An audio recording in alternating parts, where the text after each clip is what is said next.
National conference और BJP दोनों जमातों को न तो नेशनल इंटरेस्ट और न ही पब्लिक इंटरेस्ट के साथ कोई वास्ता है। इन दोनों जमातों और इनके लीडरान, खासकर जिला किश्तवाड़ की मैं बात करूंगा, वो हमेशा अपना मुफाद और अपने खास वर्करों का यानी अपने चमचों का फायदा देखते हैं। इसकी एक जिंदा मिसाल हाल ही में रटले पावर प्रोजेक्ट में चल रही कंट्रोवर्सी से सामने आया है। आपको बता दें कि रटले पावर प्रोजेक्ट में जो इस वक्त कंपनी काम कर रही मेगा, भले ही उस कंपनी ने भारतीय जनता पार्टी के लिए सबसे ज्यादा इलेक्शन बॉन्ड्स खरीदे हैं, लेकिन आज इसी कंपनी के एक बड़े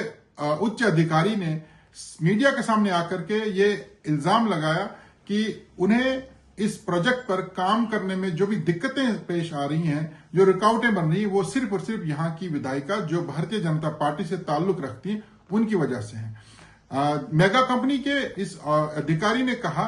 कि विधायिका जो है वो उन्हें प्रेशराइज करती है, उन्हें डराती धमकाती हैं और नौबत यहां तक आ गई है कि प्रोजेक्ट का काम मुतासिर हो रहा है और कहीं ऐसा न हो कि वो प्रोजेक्ट का काम बंद करके चले जाएं। आपको मैं याद दिला दूं कि इससे कबल भी जब आज से 10-12 साल पहले इस रटले पावर प्रोजेक्ट पर काम करने के लिए जीवीके कंपनी को अलॉटमेंट हुई थी, तो जीवीके कंपनी भी इस प्रोजेक्ट को आधे रास्ते छोड़ करके भाग गई थी। और उसके बाद जब जीवीके कंपनी और सरकार के दरमियान लिटिगेशन हुई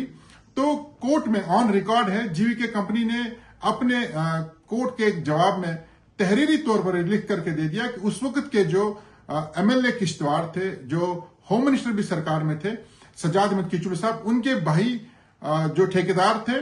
उनकी वजह से जीवीके कंपनी ये काम छोड़ने पर मजबूर हो गई। यानी कहीं ना कहीं दोनों जमातें, चाहे नेशनल कॉन्फ्रेंस हो या भारतीय जनता पार्टी हो, इनकी सियासत इन पावर प्रोजेक्ट्स के इर्द गिर्द ही घूमती नजर आई। जब से डुलहस्ती पावर प्रोजेक्ट शुरू हुआ, उसके बाद बगलियार में भी हमने देखा, और अब रटले हो, कीरू, क्वाड़, कोई भी पावर प्रोजेक्ट हो, यहां कहीं ना कहीं भारतीय जनता पार्टी और नेशनल कॉन्फ्रेंस ही सियासत करती नजर आई। जबकि होना यह चाहिए था कि जो भी इन पावर प्रोजेक्ट पर काम करने वाली कंपनियां हैं उन्हें हम हर तरह से कोऑपरेट करें ताकि जल्द से जल्द ये पावर प्रोजेक्ट मुकम्मल हो जाए, यहाँ के नौजवानों को रोजगार मिले। लेकिन इन दोनों जमातों ने ना तो उनको, मैं पहले ही कह चुका हूं, ना उनको पब्लिक इंटरेस्ट से कोई वास्ता है, ना नेशनल इंटरेस्ट से वास्ता है। उन्हें खुद की ठेकेदारी करनी है और अपने वर्करों और अपने चमचों के लिए काम बढ़ाना है। और यही वजह है कि रटले पावर प्रोजेक्ट में जिस वक्त कंट्रोवर्सी सामने आ रही है, उसमें कहीं ना कहीं भारतीय जनता पार्टी पर सीधा निशाना बन रहा है कि भारतीय जनता पार्टी की विधायिका और भारतीय जनता पार्टी के लोग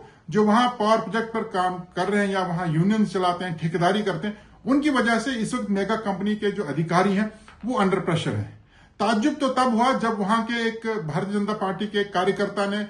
खुलेआम मीडिया के सामने आकर के हिंदू मुसलमान की राजनीति इन पावर प्रोजेक्ट के अंदर शुरू कर दी। उसने ये कहा कि यहाँ फलाना खान फिस्ताना खान क्या कर रहा है, ये हम लोगों का प्रोजेक्ट है। तो कहीं ना कहीं इन पावर प्रोजेक्ट को लेकर ना सिर्फ सियासत हो रही है बल्कि फिरका परस्ती की भी बात सामने आई है, जिससे यहाँ के अमन में खलल पैदा हो सकता है। भारतीय जनता पार्टी और इससे पहले नेशनल कॉन्फ्रेंस दोनों इस रटले पावर प्रोजेक्ट को खा गई हैं और कहीं ऐसा न हो कि इस बार फिर जो इस पावर प्रोजेक्ट पर काम कर रही कंपनी है वो कहीं यहां से भाग न जाए।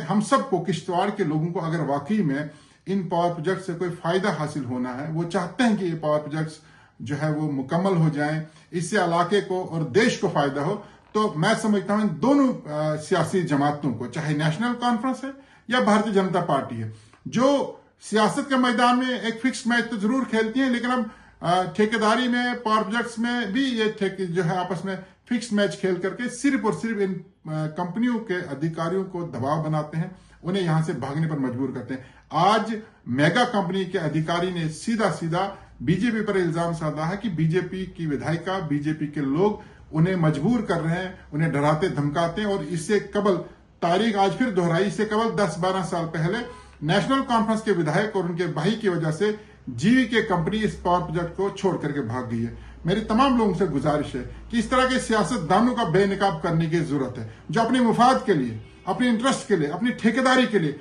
इलाके को नुकसान पहुंचा रहे हैं, देश को नुकसान पहुंचा रहे हैं, यहाँ के अमन को खराब कर रहे हैं। हमने कभी इन पावर प्रोजेक्ट को लेकर सियासत न की है, न करेंगे। हम सिर्फ ये चाहते हैं कि इलाके की तरक्की हो, खुशहाली हो, यहाँ के नौजवानों को रोजगार मिले और जो भी बाहर से लोग यहाँ काम करने हैं उनको अच्छा वातावरण, अच्छा एनवायरमेंट मिले। और एक मरतबा फिर मैं आप सब लोगों से गुजारिश करता हूं कि इस बार मौका है ऐसे एलिमेंट्स को, ऐसे पॉलिटिशियंस को